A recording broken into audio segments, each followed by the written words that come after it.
I guess we've all got our favourite books of the Bible. I think in the New Testament you can't go past the stories of Jesus. But in the Old Testament, I think probably all of us have got our particular stories that we love.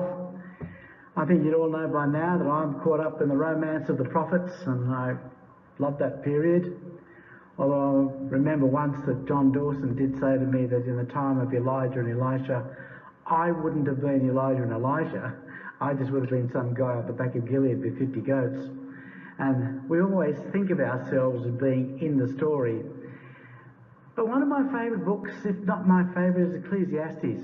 I really love Ecclesiastes, and I think the main reason is that I'm just entranced by how my thoughts are like this person who is so different to me. I cannot think of a human being on the face of this earth who would have been more different than King Solomon and me. He lived 3,000 years ago. He was an Eastern king, would have been raised in Eastern thought. I've been raised in Western thought, whether I like it or not. He was fabulously wealthy, and I guess worldwide I'm comparatively wealthy too, but within the context of where I live and my friends, no, I'm not. Sort of more than halfway down the heap. Solomon had 1,000 wives, beats me. He had monkeys and peacocks and lions up the stairs of his throne. I've got stairs to my house, but sort of got succulents and weeds. And basically, I would have thought that I wouldn't have been thinking the same way as he thought. But when I read Ecclesiastes, I think, oh, yes, it's exactly how I feel. There are times it just does feel like everything is useless and chasing after wind. And so I want to spend a little bit of time this morning thinking about some of the characters, just two of them, probably only one actually. I doubt we'll get time to get to the second one, but we'll see. Just out of the Old Testament, and what we might learn, what lessons we might take away from their life. Because all of these people have been recorded for us that we might be able to look at their life and to take some lesson from it, that we might be able to walk away saying, well, there's a mistake that guy made, but I don't intend making the same mistake. And so I want this morning to think about the life of King Asa of Judah. He was one of the good kings. If you look through the list of good and bad kings, he was one of the good kings, but he did lots of really silly things. And I want to see if we can put some purpose to that, find out what was going on in his brain. What was he thinking when he did these silly things, and are the same sort of things that you and I might do? Both Asa and his son Jehoshaphat had these words recorded. Their hearts were perfect before the Lord all their days. Now that doesn't mean, of course, that they never made mistakes. It just means that they were in love with God for their whole lives. And I'll just quote you out of 1 Kings 15:14. This is talking about King Asa. But the high places were not taken away. Nevertheless, the heart of Asa was wholly true to the Lord all his days. And that's probably a better translation, is to say his heart was wholly true rather than perfect. But I reckon by the time we get to the end of what King Asa did, we're going to say, how could God say that? How could you say his heart was wholly with God after the terrible things that he does? And hopefully we can have a look at, form some opinion about it. Both Asa and Jehoshaphat fell from this perfection. Both of them made terrible mistakes. I think Asa made more mistakes than Jehoshaphat, but Jehoshaphat's mistake was worse. It had catastrophic results. And yet, in their heart, they were with God.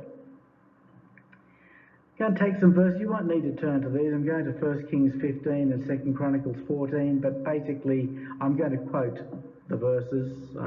I just read them out and you can enjoy. In verse 13 of 1 Kings 15, we're told that Asa removed his mother Maacah from being queen. He removed her from her position in the court. But if you go back to verse 2 of the same chapter, it says that Abijah was the son of Maachah, and Abijah was Asa's father. And if he was the son of Maachah, the daughter of Abishalom, then Asa would have been the grandchild of that woman. And yet it says that she was the mother. I'm presuming in Hebrew that just any female progenitor is got the name mother, but it was actually his grandmother that he removed. And why call her the mother and actually leave the mother out? I don't know who Asa's mother was. I know who his grandmother was, but I don't know who his mother was. And I can only assume that the reason for that is because this grandmother, Maachah, she was a bit of a, queen mother. She was the power behind the throne. And I think she was the one who had much more influence than his real mother. And you read in verse 16 of 2 Chronicles 15, even Maachah, his mother, King Asa removed from being queen, because she had made an abominable image for the Asherah. And Asa cut down her image, crushed it, and burned it in the brook Kedron. And I think that gives you a bit of an idea of why she was identified as the one that was influential in his life. I would imagine that she was actually the one who probably had a great deal of a hand in raising him. But to his credit, he rebelled against that and attached himself to the belief of David, his forebear, and so he threw his grandmother out, cast her off from being the queen mother, and that set him up for a really good start, I guess, in what he did with Israel. Well, I should say Judah. And so we'll leave her behind. I think there's been many cases actually in the Bible where women have been greatly influential on people. You often are given the mother of a king, or in this case the grandmother, because they have great influence on the way the child is raised. I mean, I'm only guessing here, but I'd imagine most kings would have 6, 7, 8 wives, like David. We'll leave Solomon out for the moment, but probably if he got that many wives. In an age when there was no contraception, I presume most wives had 8 or 9 children, and so, you're looking at 60 or 70 children for each king. And I would imagine it would be pretty hard to get around to read them all bedtime stories at night. So I would think that most of the work of raising the children was done by the mother. And the king had kingly duties. I mean, he had important meetings, and the mothers would do most of the raising. And so we get the label on Maachah that she is a mother, even though she was a grandmother, because of the influence she had. And in 1 Kings 15, we read about all the good things Asa did. He did that was right in the eyes of the Lord. He removed the male prostitutes out of the land and all the idols. He removed his mother or grandmother and destroyed the images of the Asherah that she had made. And it was said that he followed in the footsteps of David, because David was the example that God held up. I'll just read the verse. He followed in the footsteps of David because David did that which was right in the eyes of the Lord and did not turn aside from anything that he commanded all the days of his life, except in the matter of Uriah the Hittite. I feel slightly sorry for David, because every time he gets mentioned, there's, he's a great guy, except in the matter of Uriah the Hittite. Asa and Jehoshaphat, they're told to us that they were perfect all their days.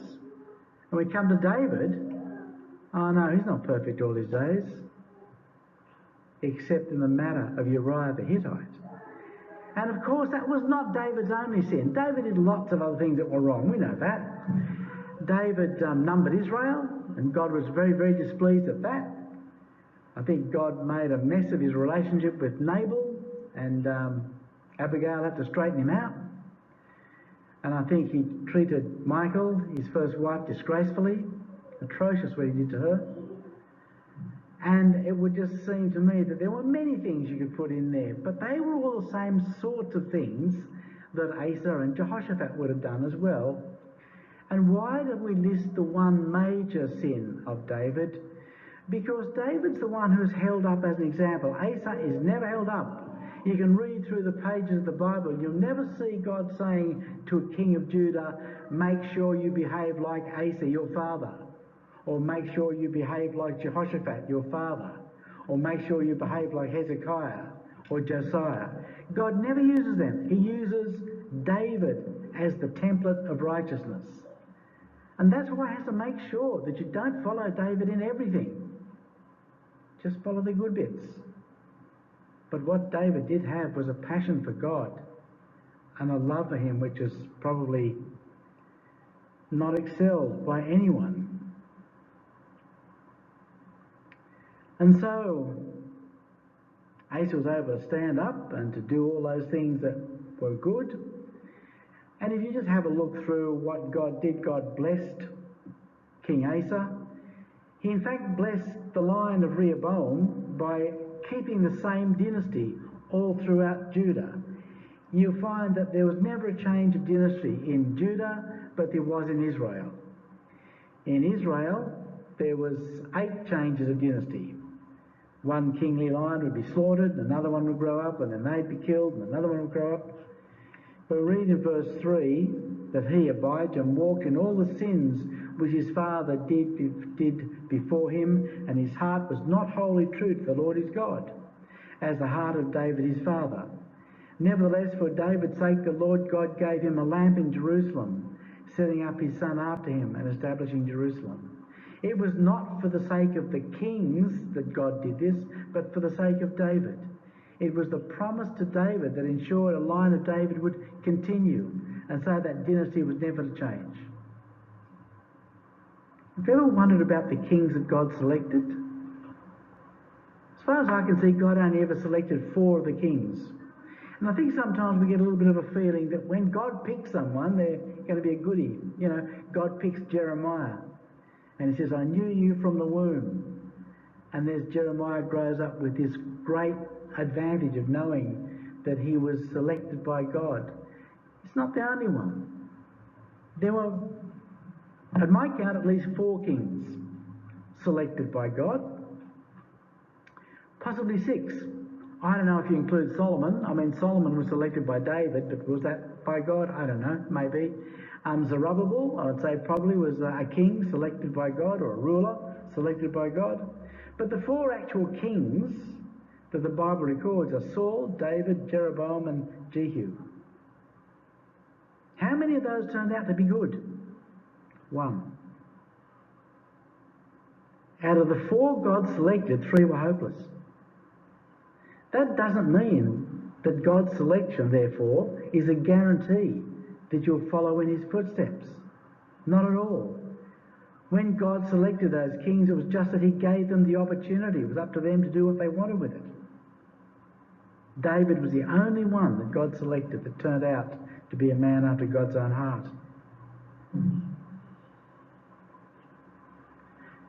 Okay, does all those good things. And then we come across the first sort of action section of Asa's life. The king of Ethiopia, or Cush, whichever Bible you read, comes up to fight against him, and he brings with him 1,000,000 men. Have you ever thought of the logistics of bringing 1,000,000 people across the top of Africa?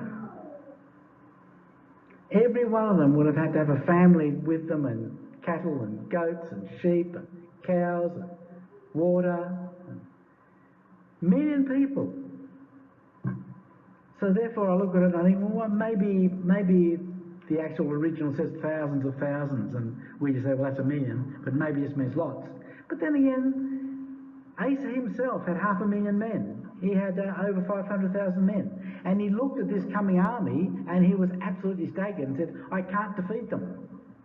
Well, if he had 500,000 men and the coming army was much bigger, maybe they really were 1,000,000. Whatever, he knew that he couldn't defeat them. And so he prays to God. And here he is, this godly man. He's cleaned out all of the idol worship, or almost all of the idol worship. And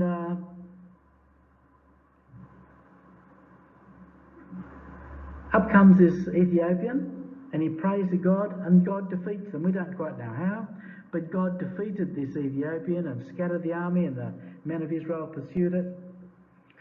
And then we get to 2 Chronicles 15, where God sends a prophet, Azariah, and Azariah says to Asa, "You have done really well. What you have done has been really good. Make sure you keep doing this. When you've been in trouble, you have prayed, and I have come to your rescue." And then Asa and all the people get together, and they gather all the people from Judah and all the people from Israel who have come down. And I did give a sermon a year ago or so, which I called The Tale of Two Cities. I'm sure you all remember it exactly. It was the story of Gibbethon and the story of Ramah. And at that time we saw how all of the people of Israel who loved God migrated down. I'm going to correct myself, not all. Many of the people who loved God left Israel and came down into Judah. And this, in 2 Chronicles 15, records the way they rejoiced in the salvation that God had brought. All the Levites came down, and we found in that last sermon that the Levite cities were all empty. We had Levite cities like Gibbethon. They were just emptied out because the Levites all went. And Ramoth and Gilead, it was a Levite city, empty because all the Levites had gone. So all the Levites came down, but many of the people who loved God came down. Some didn't. Some stayed behind. I think some saw themselves as a light in a dark place and decided to stay. And I know that because when Elijah talked to God, God said, "Don't you know I've got 7,000 still in Israel who haven't bowed their knee to Baal?" So some stayed, but some came down. And so Asa had this huge devotion. He slaughtered 700 oxen and 7,000 sheep. Just imagine the blood flowing. And the people had this great rejoicing because of what God had done for them, how he had saved them. And then something really strange happens, which I think can give us a bit of an insight into Asa's mind. The king of Israel made war. King Baasha of Israel came down and made war against King Asa. And he built a city called Ramah on the border. And we talked about that too in the last time. Ramah was not a siege city. It was there to stop the migrants, because all these migrants were flowing down north. And Israel's population was shrinking and Judah's was growing. And King Baasha thought, well, I'll put a fort city on the border and stop the people coming down. And that's what the city of Ramah was there to do. And so what did Asa do? Asa got in contact with Ben-Hadad, who was the king of Syria. And he said, break your league with Baasha and join with me, and I'll give you lots of silver and gold. And Asa robbed the house of the Lord of all the silver and gold, and he gave it to the king of Syria. And the king of Syria changed sides, and the king of Syria started to fight against Israel. So Israel gave up, they all withdrew, and King Asa destroyed the city of Ramah. And you might remember, or you might not, that the city of Ramah was destroyed in ceremony. It wasn't just knocked down. Asa put out a proclamation that every family in Judah should pick up a rock and take it away. Now normally, if you take over a fort city from your enemy, you then fortify it to become your fort city. But not in this case. It was wiped off the map. And it was done because it was an obstacle. It was a wall against the people trying to get to God. And Asa removed it so the channel was open for people to come down. And there's lots of Bible verses about the number of people that did come down and flood down south. 2 Chronicles 16, we come up to what God's opinion was of that act. He sent Hananiah the prophet, and he came to Asa and he said, you have done really foolishly. Were not the Ethiopians a great band? Didn't I save you from them? Why on earth didn't you ask my help against Baasha, king of Israel? Why did you turn your back on me and ask the king of Syria? Not only that, but rob the house of the Lord to bribe the king of Syria. Here we get a little look inside Asa's heart. Why do you think? He could ask God to help fight Ethiopians, but not Israel. Well, my guess is that he felt he could not ask Yahweh to fight against Abraham's seed. He could not ask God to fight against the children of Israel, because had in mind those that bless the seed of Abraham will be blessed, and those that curse them will be cursed. How could he therefore ask God to fight against the very ones God had blessed? And I think this shows a real fault in Asa's thinking and Jehoshaphat's, because they both made the same mistake.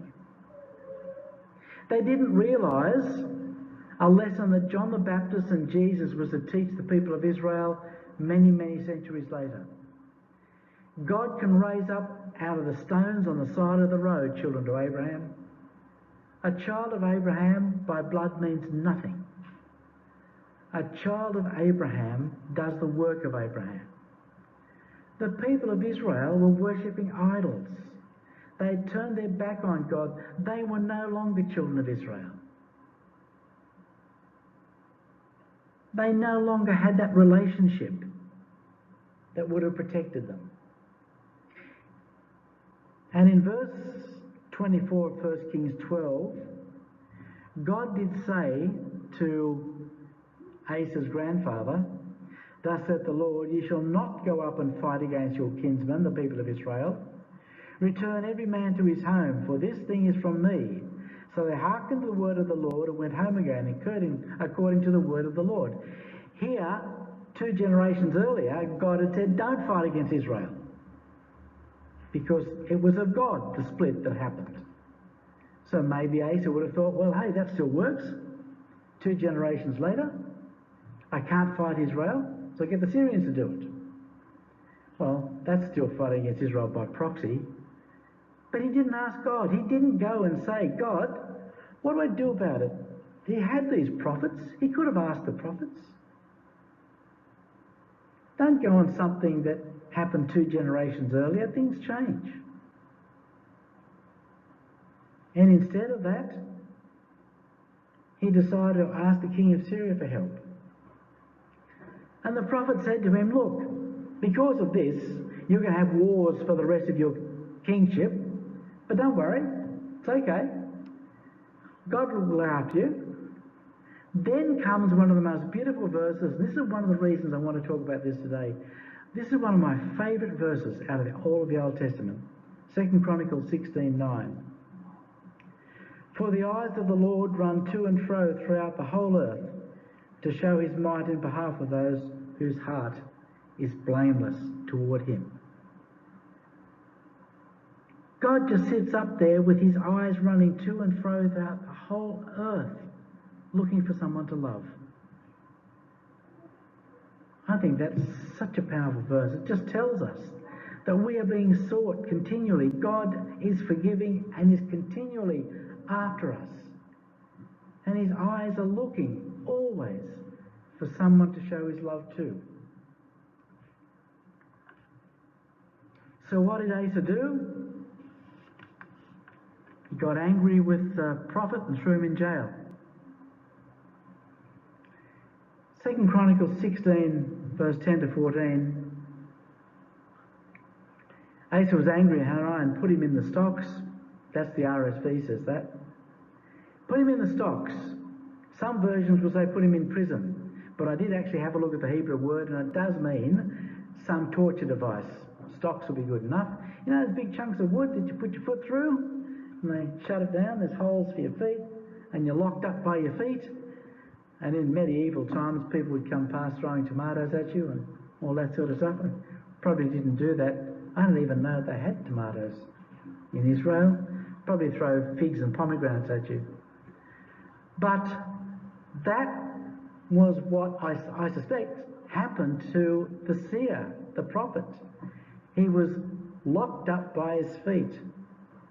And what did God say? You want to lock up the Word of God by its feet? Try this on Asa. And Asa got disease in his feet. And his feet were so diseased he couldn't walk, he couldn't do anything. Asa had locked God's Word up by its feet, God locked him up by his feet. And you would think, wouldn't you, that he would have got it by then. So what did he do? He went to the doctors. How can you fix my feet? Podiatrists, I guess. Imagine going to a podiatrist in Judah 3,000 years ago. Well, who knows? Maybe they knew a trick or two. It became so bad that Asa died of his diseased feet. I guess that's where the phrase, "my feet are killing me," come from. He died because of this disease of his feet. Wouldn't that make you think that he was counted out? Wouldn't that make you think that you would look at his life and he just degenerates? Every time God gives him a little helping hand, he just abuses it. The prophet comes and says, "This is what you should do," so he chucks the prophet in jail. When the prophet goes in jail in the socks, God hits his feet. When he goes to the doctors, it doesn't help. It just keeps escalating. It looks like he ends up a dead loss. And what does the Bible say? It says he was blameless and perfect in all his days and all his ways. If that's not a story of grace, I don't know what is. He was forgiven. I don't know what happened at the end of his life, but I do know that he was forgiven. For all of the mistakes that he made, he was forgiven. But there's one thing I want to do before we finish, and that's to stop and think about the fault that started in Asa's thinking. He started the fault by saying, "I can't fight against the people of Israel because they bear God's name. They are Abraham's children." And they weren't. His son Jehoshaphat made exactly the same problem. He made the same mistake. When King Ahab said, "Will you come up and fight against Ramoth Gilead with me?" Jehoshaphat said, "Sure, my people are as your people." That was rubbish. The peoples were not the same. Ahab's people worshipping Baal. Jehoshaphat made exactly the same mistake. Thought that because they were children of Abraham, they were God's people. They weren't. And we can make exactly the same mistake.